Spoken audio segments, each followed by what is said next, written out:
past. So we will see that Rome offers us a useful tool to think with, but one we need to be careful in how we use. But I'll begin with the Roman Republic. So when most people think of Rome, they think of the empire. And Rome was one of the world's most successful empires. Nearly 1,500 years elapsed between the reign of the first Emperor Augustus and the empire's end following the Ottoman conquest of Constantinople in 1453. So an empire that began in the age of sandals and swords ended amidst Turkish cannon fire and guns. Few other states in history have endured that long. But before Rome was an empire, it was a republic, and it was one of the longest lived and most successful republics in history. So the Roman Republic endured for nearly 500 years. It began as the government of a small city-state, not much larger than San Diego. But when it died, Rome's republic controlled nearly the entire Mediterranean, an area about the size of the modern United States. And so all or part of more than 45 modern countries came to be controlled by Rome. And this is everywhere from the northern Sudan to the southern part of Russia, from Saudi Arabia to Britain. Perhaps a quarter of the entire population of the world lived under Roman control at the dawning of the first millennium. And much of this expansion occurred during the 1st and 2nd centuries BC, in the aftermath of Rome's great victory in the Punic Wars. When this war broke out, the Second Punic War broke out, the Carthaginian general Hannibal shocked Rome by marching out from his base in Spain and crossing the Alps, and then invading Italy. And once in Italy, Hannibal won 3 quick military victories in 218, 217, and 216 BC. More than 100,000 Roman soldiers died in those 3 years alone. And this is a sum greater than the number of Americans who have been killed in combat since the end of World War II. And to put that in perspective, those numbers occur despite the fact that the American population is now nearly 80 times as large as that of Rome in the 3rd century BC. And by 216 BC, after inflicting all of these losses on the Romans, Hannibal was a day's march from the city of Rome. And it's at this moment that the Republic showed its most important strength. Rome had lost perhaps 35% of its fighting age men, its population of fighting age men, just in those 3 years. It had a relatively primitive economy that these defeats had nearly bankrupted. Its commercial networks were hugely disrupted. Its food supplies were threatened, and Rome faced revolts by many of its Italian allies. And so these revolts suddenly transformed a politically unified Italian peninsula into a patchwork of allied and adversarial city-states. And so Rome had a choice. Rome could sue for peace, or Rome could resolve to confront Hannibal. And Romans flocked to assemblies, voted on commanders, and endorsed policies that ensured that Rome would not surrender. It would instead fight Hannibal until Hannibal was defeated.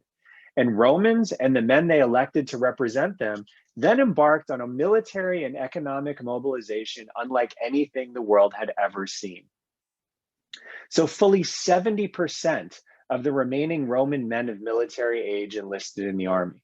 Troops were sent to fight in Spain, in France, in Croatia, in Albania, in Greece, in Tunisia, and in Algeria. The Roman economy shifted to one in which civilian needs were deliberately not met so that war material could be produced. Wealthy people surrendered their family jewels and accepted draconian sumptuary laws that prevented them from accumulating or flaunting wealth during this time of crisis.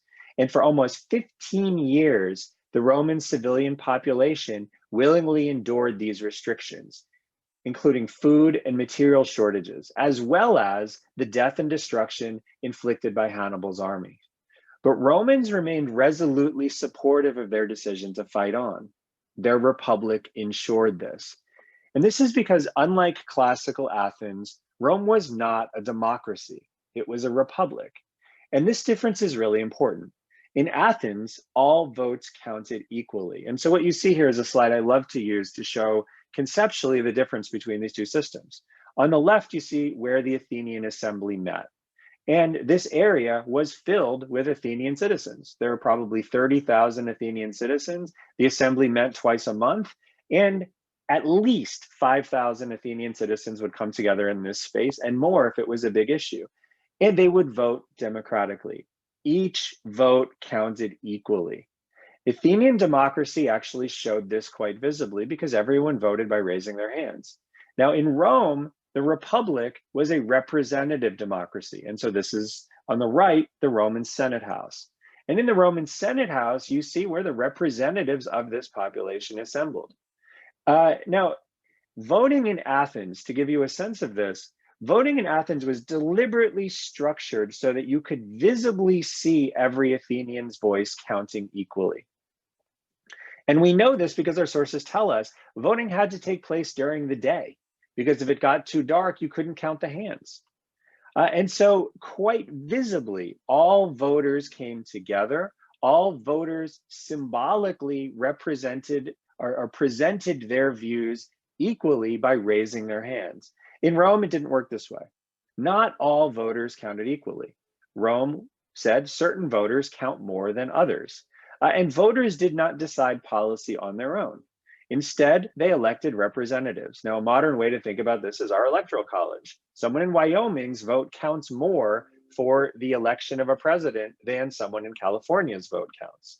Rome was the same way. Certain people's votes counted more.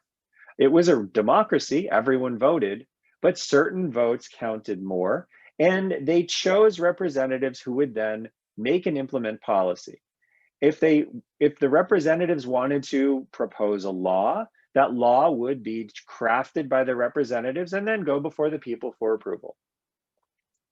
But the Roman Republic was based on a particular ideal, and this was the ideal that every action needed to be taken on the basis of consensus. And this meant that once Rome decided on something, large segments of the population owned the decision. So compare again to Athens. In Athens, 50% of the population or voting population plus one person meant a decision would be made. If two people changed their mind 2 weeks later, you could reverse that decision. Nobody was particularly invested in that decision if it was narrowly decided. But in Rome, because large numbers of people would come together to form representatives, to elect representatives, those representatives needed to try to speak for the largest number of people possible. And so Cicero articulates this idea. For Cicero, the idea is that the Republic is something that belongs to everyone. And therefore, there must be a consensus about what law and the common good is for the Republic to function as it's supposed to. And Romans understood this. And so when they collectively decided to fight until they defeated Hannibal, that meant that there was a consensus where the entire community had come together and made an agreement about how they wanted to move forward. And that meant that the entire community was invested in this, not a narrow majority who could very easily flip if two people changed their minds, but the entire community. And so this gave Romans a resolution that allowed them to wear Hannibal down and ultimately defeat Hannibal. And in 202 BC, they did defeat Hannibal. But as Americans know well, a republic that gets this sort of resolution to fight around the world to defeat its adversaries often finds it very hard to pull back after those adversaries are defeated. And so Hannibal was defeated in 202 BC. And over the next 50 years, Rome tried repeatedly to pull its forces back from Greece, from Africa, from Asia Minor. But each time it failed to make this stick. And each time the Romans came back to fight in an area, the victories they won required them to inflict more severe terms on the adversaries so that Rome felt like it didn't need to come back. Until eventually, one by one, Rome gave up. It gave up on having these independent entities that it would continue to have to return and fight against. And so Rome's enemies lost their independence, and Rome soon found itself holding lands that spanned 3 continents. The Roman Republic now owned an empire. But the Republic hesitated to build a large government bureaucracy to run that empire. Now that would come, but it would come only under the emperors. The Republic instead elected to remain a small government. And the administration of the new provinces the Republic owned were instead contracted out to investors. And so investors bid on contracts to collect taxes. to run the mines, and to do all sorts of other work in the provinces. And the Republic required these contractors to pay the full cost of the contract up front. And as Philip Kay has shown, this arrangement inadvertently spurred a financial revolution in Rome because no bidder had the cash on hand to cover something as large as, for example, the entire tax burden for 3 years for the entire province of Asia, or most of the other contracts that came up for bid. And so most successful bidders would pool their resources and then they would take out loans to cover their costs. And the loans would be paid back following the end of the contract. But Romans quickly realized that the loans had a value that could be calculated based on the likelihood the loan would be repaid and the amount of additional income and interest or profit that it would generate. Now, the Roman innovation was to see that a price could be set for the sale of large loans that had a calculable value. And so reselling the loan would immediately recapitalize the lender, and he could then make another loan, which he could again sell to generate more investment capital. This process quite literally created money, not coined money, but financial instruments with a monetary value. Now, until very recently, historians have been hesitant to credit the Roman economy with this sort of sophistication. The old economic model held that the Roman economy was effectively stagnant because nearly all wealth was tied to landholding. But this is certainly wrong. There's abundant evidence demonstrating not only that financial instruments played a huge role in the Roman economy, but that the Roman government understood this and that financial instruments continued to not only play a role in the economy, but become an instrument for governmental policy. And we see this in a number of ways. First, there are clear moments when political disruptions produce economic shocks, like the 2008 crisis of confidence in financial instruments that we all know so well. So in the early 80s BC, for example, a large number of Roman merchants and business persons active in Asia Minor were massacred by the king Mithridates of Pontus. Now, this immediately sparked a financial crisis, not in Asia, but in the city of Rome, because the loans backed by their persons no longer could be collected. They simply didn't exist anymore. And the financial instruments created by the reselling of these loans immediately were destroyed. And so this large-scale destruction of capital dramatically and suddenly constricted the monetary supply, the money supply in Rome. And what follows is remarkable. The Republic mints the largest ever issues of denarii, the 4-gram effectively pure silver coin that the Romans circulated in order to inject money back into the Roman economy. This was fiscal stimulus. This was, in effect, quantitative easing. This is what we saw in the United States, too. Except for the Romans, this fiscal stimulus was based on the large-scale coining of reserve silver bullion that the Republic held. This was planned for, and there were mechanisms in place if this hit for the Republic to respond, and they knew what to do. Something similar happens in 49 BC when Julius Caesar invades Italy. This is the famous crossing of the Rubicon. Now, Caesar too faces a panic, as Romans fear that in this moment of political crisis, Caesar might destroy wealth, either by abolishing debts to build popular support, or by killing men who owed money and seizing their property. And so Caesar then does two things that show very clearly that he too understood the dynamics of the Roman financial system and the need to preserve these financial instruments. So first, Caesar publishes his pardoning of opponents in the civil war. And so this is one of the most famous things about Caesar, right? We know that Caesar pardoned all kinds of people who opposed him in the civil war, but Caesar did this very, very publicly, in part to advertise his clemency, which was a good political move, but also in part to advertise that he was not going to confiscate their property. Because if he confiscated their property, the financial instruments backed by loans to these people would be destroyed. And so Caesar's public pardoning of these people was also a confidence measure for the economy. Another thing that Caesar does is he forbids people from taking large amounts of gold and silver out of Italy so that he can reflate confidence that there will be resources to pay back these debts. And so this communicated a couple things. His actions communicated a respect for the lives and property of the people whose debts upheld the financial sector, while also indicating that there was not going to be any capital flight. And then Caesar takes the same step the Republic took in the 80s. Caesar issues what was probably the largest coin issue in the entire history of the Republic. This is actually a very famous coin. It's Caesar. Of course, Caesar's name is on the coin, and it's an elephant stamping on a snake, and then there are elements on the back that convey Caesar's position as the supreme religious authority in the Roman state. Now, this shows that Caesar, too, understood the need to project confidence in the financial system while simultaneously remonetizing an economy where people had come to doubt the strength of the financial instruments in which they held a lot of their money.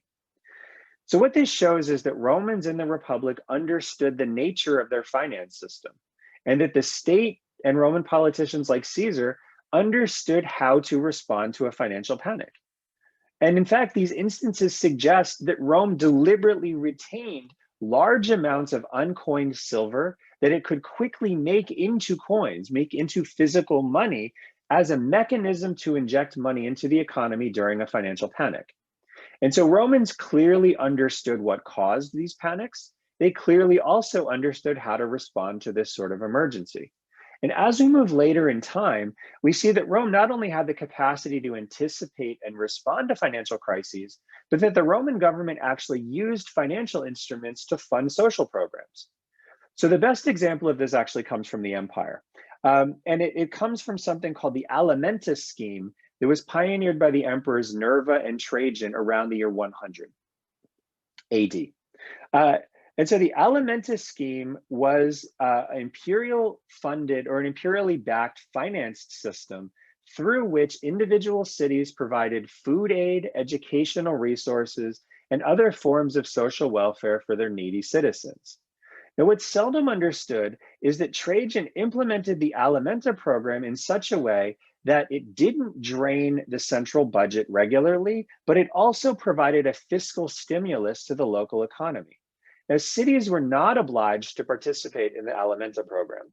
They became eligible for the Alimenta program only if a critical mass of their wealthy citizens decided to participate. But once enough citizens decided to participate in the program would then be sort of implemented in that system or in that city. And the system worked where Trajan would issue loans to the wealthiest figures in the city on which the borrowers paid a below market rate of 5% interest. The borrowers in turn then invested that money. Obviously they assumed, they understood that they could make more than a 5% return on this. And so Trajan is giving them money that they can invest to make more money on, but then the investments will be in the cities, building up the infrastructure and other aspects of city life. And then when the annual interest payments came in, those interest payments funded the Alimentas Scheme. And the annual interest payments provided the funds that supported poor children and poor parents. And so the entire program worked not off of funds coming from the imperial budget every year, but instead from the offering and reselling of loans. This was a program wholly based on financial instruments. But the clearest evidence we have for the implications of this financial revolution come from a simple comparison of the wealth and financial portfolios of famous Romans before and after this revolution occurred. So in 190 BC, before the Republic had provinces and financial schemes to fund the operation of government in those provinces, the richest person in Rome was Scipio Africanus. And Scipio Africanus was the general who won the war against Hannibal. And so Scipio Africanus's net worth in 190 BC was 700,000 denarii. And his fortune literally was 700,000 denarii because his fortune was literally held almost entirely in physical things. This was a rich man in a primitive economy whose wealth was held in property and in coin and in bullion. He could actually see and touch what he owned. If we move 100 or so years later, the richest man in Rome is Crassus. Crassus had a fortune of 42.6 million denarii. 60 times that of Scipio Africanus. But very little of Crassus's fortune was actually held in cash or tangible things. In fact, it would have been impossible for it to be in cash because a denarius weighs 4 grams of nearly pure silver. If Crassus's fortune was held in denarii, it would have weighed 175 tons. This is more than all of the coined silver in the Roman economy at that time. So instead of a pile of cash, Crassus had a remarkably diverse investment portfolio. So we know he lent money to tax collectors who went to Asia to collect taxes. He lent money to people engaged in commerce. He even lent money to ambitious politicians like Julius Caesar. Crassus bought other loans, and he owned extensive farms and agricultural properties. Crassus also had a major stake in the apartment buildings that had sprung up in the city of Rome, and he particularly liked to flip properties. And so he had a staff of 500 engineers, architects, and craftsmen who helped him do this. And they took particular interest in buying burned out, or in some cases, actively burning buildings in the city of Rome that they could buy at a discount and rebuild at a profit. Now, of course, this means that Crassus has a lot of ability to quickly liquidate assets. And of course, because he has much of this wealth in financial instruments, he can do that. It's very easy, in a sense, to pay 5 million denarii. And we know people did this in the 60s, 5 million denarii for a house. If you're trading basically loans or other financial instruments, it's very hard to get 5 million denarii in cash. It weighs a lot. It's hard to transport. There just simply are not that many physical denarii lying around. And so, of course, Crassus's ability to quickly move and purchase property suggests that he has access to financial instruments that can quickly hold lots of value and be transferred easily from one place to another, unlike 5 million denarii, which would need carts and horses and security and clearing the streets in Rome to move from one place to another. Physically, it just could not work in the way that Crassus's portfolio is clearly working. But one thing that is also very clear about this financial revolution is that this wealth is not equally distributed among Romans. And so some people like Crassus understood this system. They understood how to benefit from this system, and they became very, very wealthy, and they advertised their wealth. So grand villas are constructed along the main roads and shorelines of Italy. Lavish dinner parties are thrown that feature exotic foods like ostrich steaks and flamingo tongues. And stories begin to circulate about the nouveau riche doing things like dissolving pearls in vinegar simply so that they can drink away their wealth. Now, the thing that we miss sometimes is many of the people who did this sort of thing could afford to do this sort of thing. And they got the wealth that enabled them to do this sort of thing legally. If every Roman had also seen their income increase during this time, this sort of ostentatious spending would be considered tasteless, but it wouldn't be politically relevant. But conditions in the middle part of the 2nd century made these displays of wealth dangerous, because these people were getting wealthy in very ostentatious ways while Rome's middle class saw its economic prospects stagnate. So the first half of the 2nd century BC had seen both the Roman rich and the Roman not so rich do well. Like Europe after World War II, Italy needed to rebuild its population and its infrastructure after the devastation from the war with Hannibal. And the first 2 generations born after 200 BC therefore had lots of opportunities to get land cheaply, to build market for their products, and to find work in the growing cities of Italy. The rich were getting richer, but the middle class and the Roman poor also saw their prospects improve. And so everybody shared in the economic growth that was fueled by Roman rebuilding and Roman expansion. But by the 140s BC, the economic tide had stopped lifting everybody's boats. And so the Roman rich continued to get richer. But with Italy now rebuilt and repopulated, the economic opportunities for everyone else began to dry up.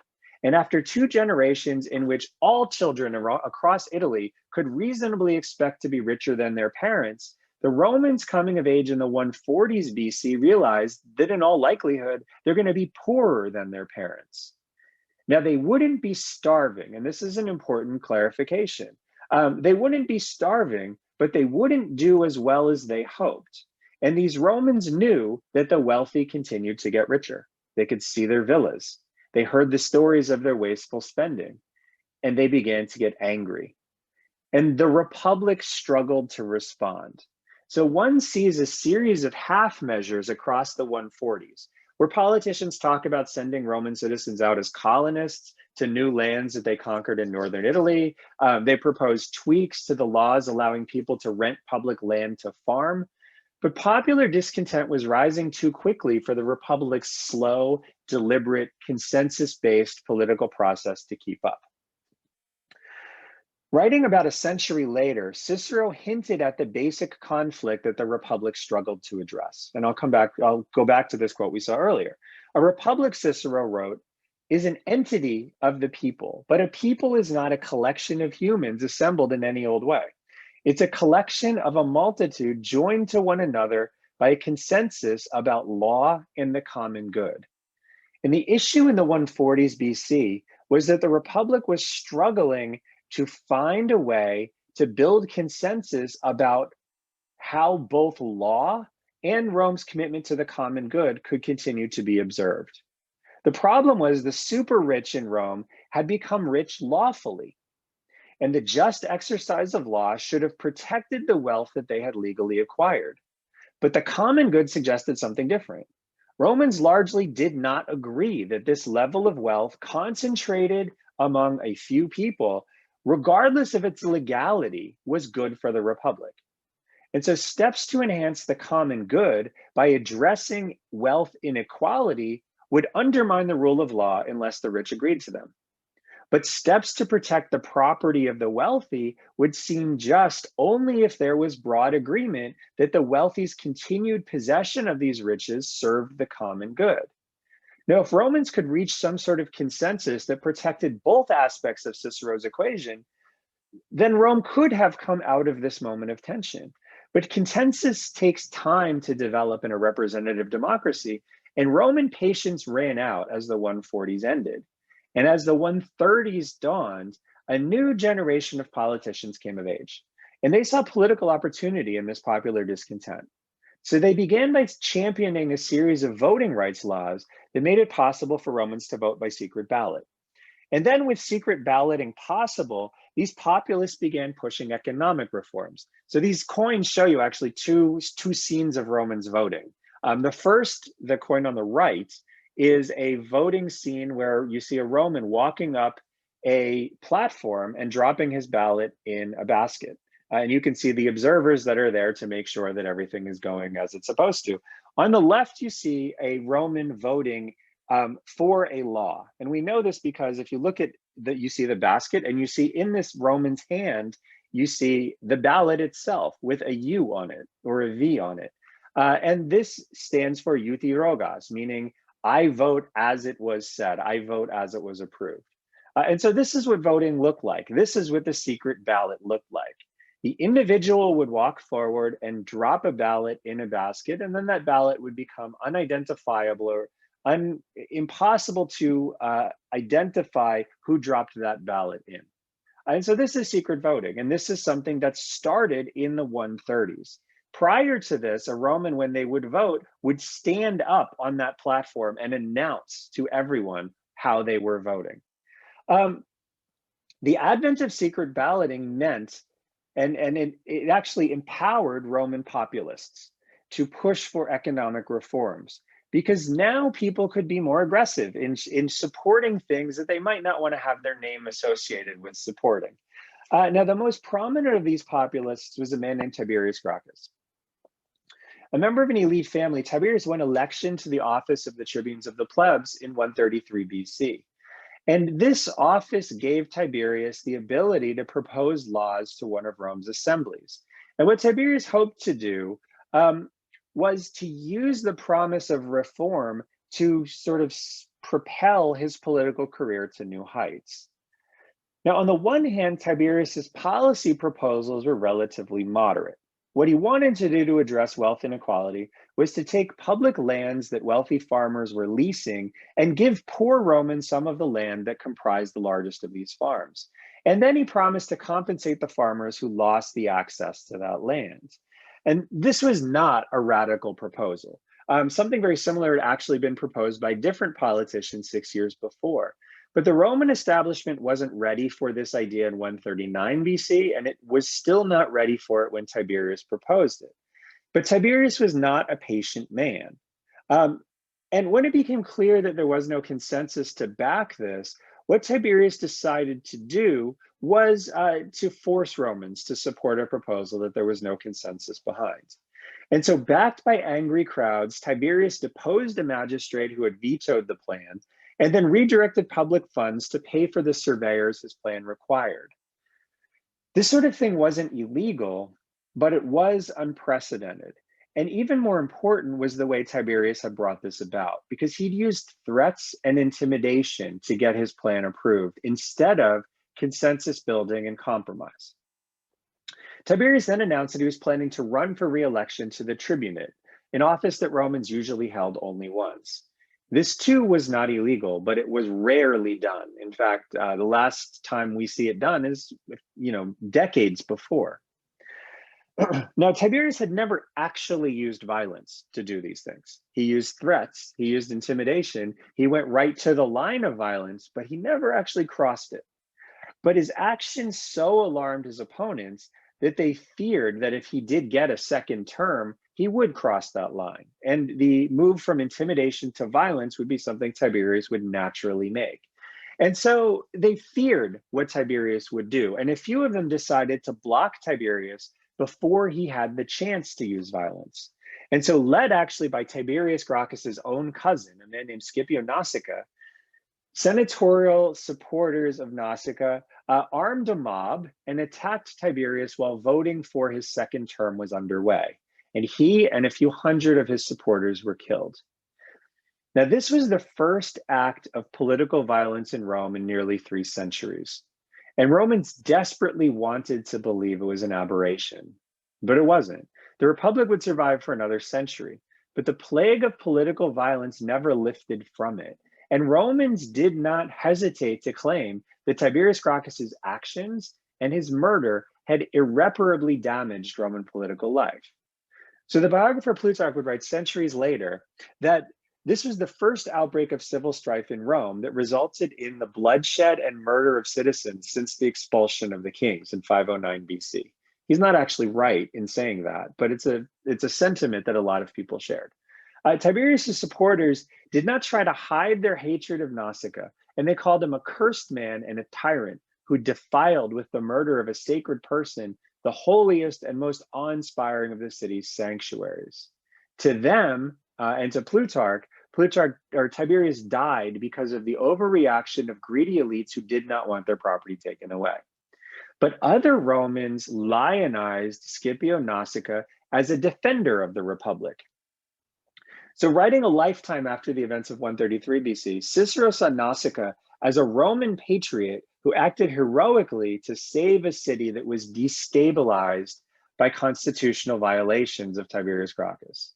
Cicero described Tiberius as an overly ambitious person who divided one Roman people into 2 factions. Tiberius's slayers, Cicero said, filled the whole world with the renown of their names. Now, the more measured assessment of the 2nd century historian Appian kind of blames both sides for sparking violence that to him was the genuine cause of the decline of Rome's republic. Tiberius, Appian wrote, was both the first to die in civil strife and a figure whose death polarized the city between men who mourned him and those who saw in him the fulfillment of their deepest hopes. Appian noted that Tiberius was killed on the Capitol Hill while still a tribune because of a most excellent design that Tiberius pursued aggressively, violently. After this, Appian wrote, Rome was no longer a republic, but a state governed by the rule of force and violence.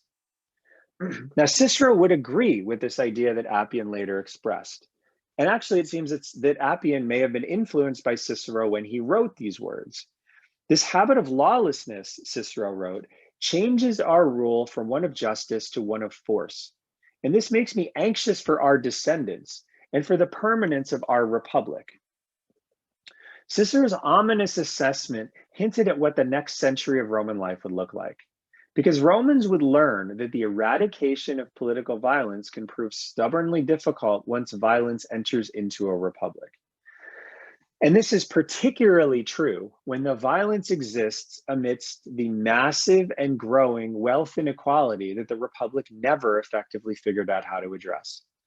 And so disputes about wealth and land reform and reallocation of resources loomed over violent political conflicts that erupted in the 120s and 100s BC. Property confiscations and the redistribution of wealth accompanied Roman civil wars in the 80s BC and the 40s BC. Promises of debt relief fueled the failed uprising of Catiline in 63 BC, and Julius Caesar barely managed to face down similar calls for the abolition of debt made by Roman crowds when he invaded Italy in the early 40s BC.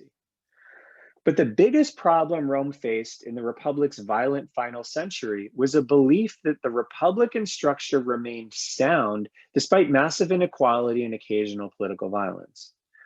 Cicero at one point argued that the Republic could last forever if it remained governed by law and administered vigorously by its citizens. And while Cicero did see the Republic of the 50s BC as, quote, a beautiful painting whose colors were beginning to fade, even Cicero took its survival for granted, because he once wrote that nothing is more destructive to civilizations, nothing is so contrary to law and justice than governing through violence in a republic. But Cicero himself condoned political violence when it benefited his causes. So Cicero violated Roman custom by executing Romans without trial in 63 BC when Cicero was consul, the supreme magistrate in the Roman state. In 52 BC, Cicero penned a speech defending the vigilante murder of his hated political rival, Clodius.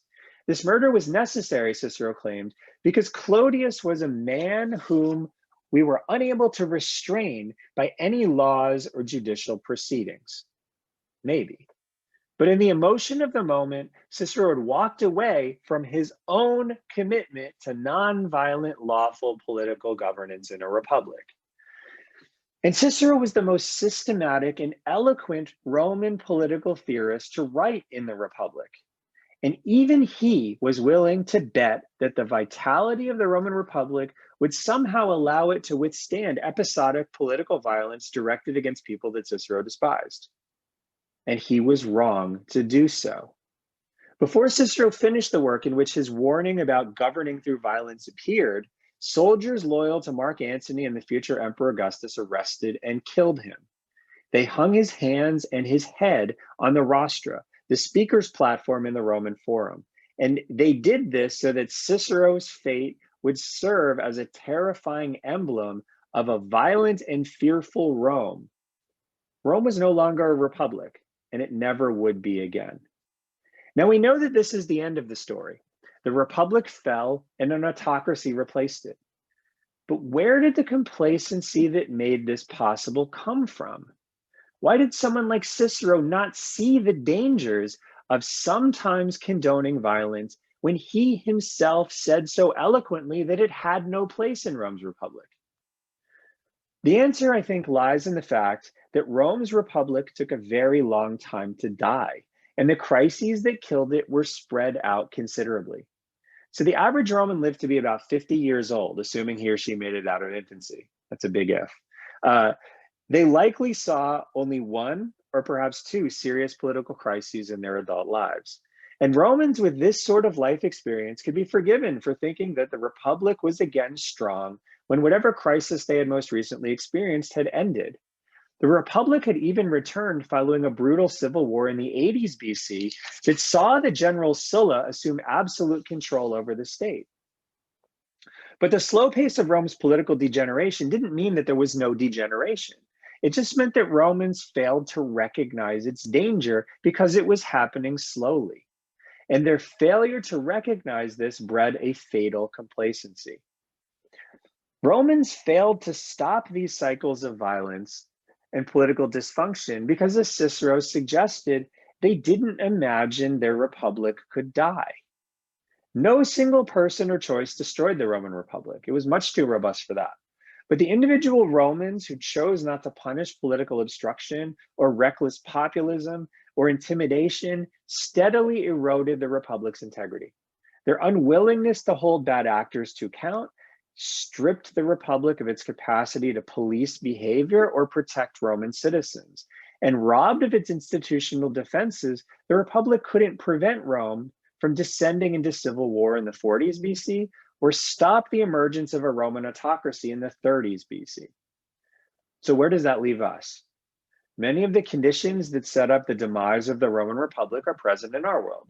We too are living at a time when a gap has opened between the wealthiest people in the West and those in the middle class. This tension between wealth legally acquired and the common good is something that we struggle with now. And frustration is rising. We're seeing populists who embrace intimidation and who violate long-standing political norms. And they're appearing not just in the United States, they're appearing all over the world. And Rome shows us that these threats to representative democracy are real and they're very serious, especially when violence gets mixed into this. But history is not destiny. And this presents historians with both a challenge and an opportunity. So first, the challenge. Rome is, of course, a very different society from ours in myriad ways. Communication moved much more slowly in Rome than in the modern world. Women could not vote. Voting was done in person in the city of Rome, which meant that many of the 6 million Roman citizens of the late Republic never voted in a Roman election. Many of them were never even within 100 miles of a Roman election. And disease was everywhere. So much so that a pandemic like COVID-19 would probably not even have been noticed in a city like Rome, where the death rate exceeded the birth rate every single year. So we are not Rome. And once that's established, it's hard to get a non-historian to appreciate the lessons of the past without falling into the trap of thinking that history is repeating itself. But that doesn't mean we shouldn't try to have conversations where we use the past to think about the future. We may not be Rome, but Rome's republic does have important lessons to teach us. First, Roman history suggests that mature, established republics like the United States often take a long time to fail. They don't collapse quickly like Weimar Germany, but instead they gradually succumb to cycles of crises that last a very long time. And there are gaps in those cycles. There are moments where things seem like they've gotten better. This means that we should not necessarily see our current moment as a sudden and acute crisis. It's instead probably another manifestation of a long-standing critical or a long-standing political problem.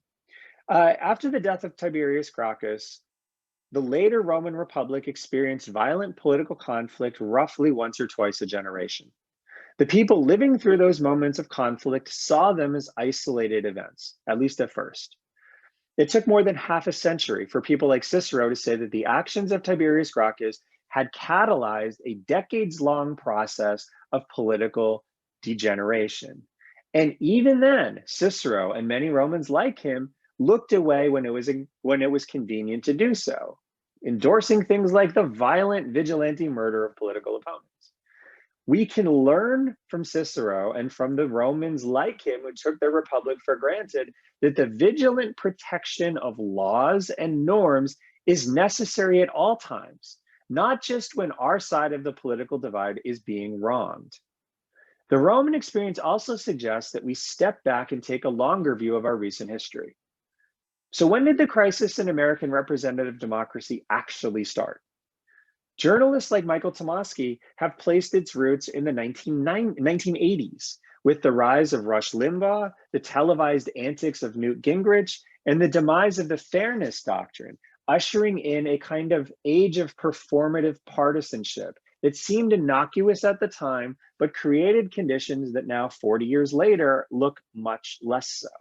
But one could easily push that timeline back to the 1960s and see our conflicts now as this generation's confrontation with persistent issues of racism, political violence, and disenfranchisement that we've been struggling with for more than half a century. And you as historians may even want to push farther back than that. One of my colleagues, Mark Hendrickson, is an economic historian of the US, and he's mentioned to me that the relatively equal wealth distribution in the post-World War II economy is beginning to look so anomalous that we may eventually begin to see this, or may eventually come to see this, as a blip that temporarily obscured the fundamental inequality of industrialized America.